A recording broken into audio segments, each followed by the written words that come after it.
Hello प्यारे विद्यार्थियों, आज के इस वीडियो लेक्चर में हम चर्चा करेंगे इलेक्ट्रिक फ्लक्स के बारे में। आइए देखते हैं। तो प्यारे विद्यार्थियों, जैसे फ्लक्स की परिभाषा से the flux of any vector quantity through an area is the product of the area and the component of the vector at right angles to the area. यानी इसका मतलब क्या हो गया बच्चों? फ्लक्स किसी भी किसके वेक्टर क्वांटिटी। यहाँ पर वेक्टर क्वांटिटी कौन कौन सी हो सकती है बच्चों? विद्युत क्षेत्र, पानी का बहाव इत्यादि।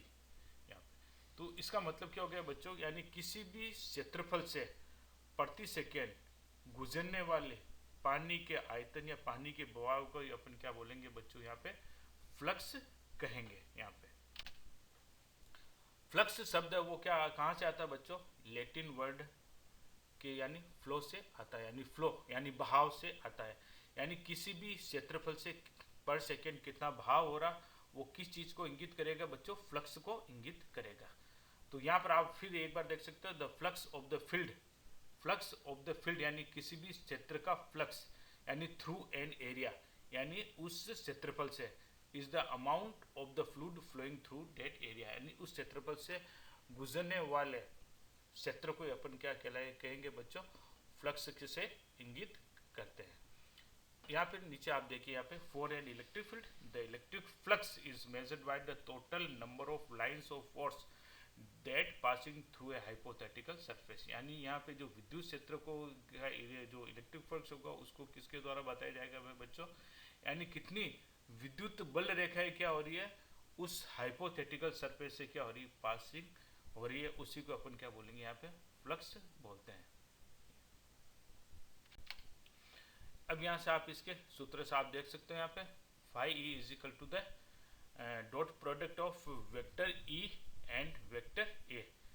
तो यहाँ पे देख लीजिए, वेक्टर ई क्या हो गया बच्चों? यहाँ पे flux through the surface A, and vector A is the surface area, and theta is the angle between the surface surface vector यानी area vector and the field vector के बीच का क्या हो गया बच्चों? ये कोण हो गया यहाँ पर। और इलेक्ट्रिक फ्लक्स की जो मात्रक होता है या यूनिट होती है वो किसके इक्विवेलेंट होती है बच्चों? न्यूटन इंटू मीटर स्क्वायर पर कूलाम।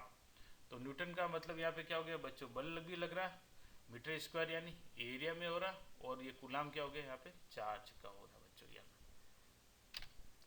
अब यहाँ पे एक आगे बढ़ने से पहले एरिया वेक्टर के बारे में थोड़ा सा समझ लेते हैं। यहाँ पे देखिए आप, area vector is the vector whose magnitude is equal to the area of surface and its direction is given by a unit vector n cap normal to the surface area यानी परपेंडिकुलर प्लेन परपेंडिकुलर। तो यहाँ पे क्या हो गया? जो अपना जो एरिया वेक्टर होगा उसका डायरेक्शन क्या हो गया बच्चों? हमेशा क्या रहेगा? यानी प्लेन परपेंडिकुलर रहेगा यहाँ पे, यानी परपेंडिकुलर टू द प्लेन रहेगा अपना यहाँ पे डायरेक्शन एरिया वेक्टर की जो दिशा हमेशा। उसके बाद अपन यहाँ पे इसके विभिन्न जो केसेस है, यानी मैक्सिमम वैल्यू कब होगा और मिनिमम कब होगा, उसके बारे में यहाँ पे अपन थोड़ा सा देख लेते हैं। यहाँ पे देख लीजिए, ये ब्लू कलर की जो लाइंस है वो किसको कर रही है? उसके फील्ड को अपने क्या उसको क्या बहाव को यहाँ पर क्या कर रही है? शो कर रही है। और जो ये फ्रेम है वो किसको है? यहाँ पे एरिया हो गया, यानी यहाँ से ये इस एरिया से कितनी ये जो फ्लक्स लाइन है वो क्या हो रही है? पासिंग हो रही है। और जो रेड जो एरो है वो किसको शो कर रहा है बच्चों? एरिया वेक्टर को यहाँ पे क्या कर रहा? शो कर रहा है यहाँ पे। तो यहाँ पर आप देख लीजिए कि when electric field and area vector are parallel, यहाँ पर आप देख सकते हैं जो इलेक्ट्रिक फील्ड का जो बहाव है या जो उसकी डायरेक्शन है वो बच्चों किसके यानी एरिया वेक्टर के क्या होगी बच्चों? यहाँ पे क्या है? पैरेलल है। यानी वेक्टर ई एंड वेक्टर ए जो दोनों एक दूसरे के क्या है? समानांतर है या पैरेलल है। अर्थात इसको अपन इस तरह से समझ सकते हैं कि जो एंगल है किसमें? जो वेक्टर ई और वेक्टर ए के बीच में वो एंगल है वो बच्चों क्या हो गया? 0 है। तो अब जैसा कि हम जानते हैं कोस 0 डिग्री की वैल्यू क्या होगी बच्चों? अपने पास में 1 आती है। तो देन क्या रहेगा? जो इलेक्ट्रिक फ्लक्स है उसकी वैल्यू कितनी आ गई बच्चों? ई ए के बराबर आ गई। यानी इस कंडीशन के अंदर क्या रहेगा बच्चों? मैक्सिमम जो फ्लक्स है यानी इलेक्ट्रिक फील्ड का वो क्या हो गया? पासिंग थ्रू द एरिया, यानी उस एरिया से क्या होगा? जो फ्लक्स होगा वो क्या होगा? अधिकतम होगा। जब अपना क्या हो गया? जब वो एरिया है क्या है परपेंडिकुलर है, यानी एरिया जो परपेंडिकुलर है, या अर्थात जो अपना एरिया वेक्टर है बच्चों वो क्या है इलेक्ट्रिक जो फील्ड के यानी जो उसका भाव है उसके क्या पैरेलल है, तब इस अवस्था के अंदर क्या रहेगा, जो मैक्सिमम जो है ना जो अपना क्या होगा फील्ड है या एरिया जो फील्ड वेक्टर है वो क्या करेगा, पास आउट होगा किसके, उस एरिया से।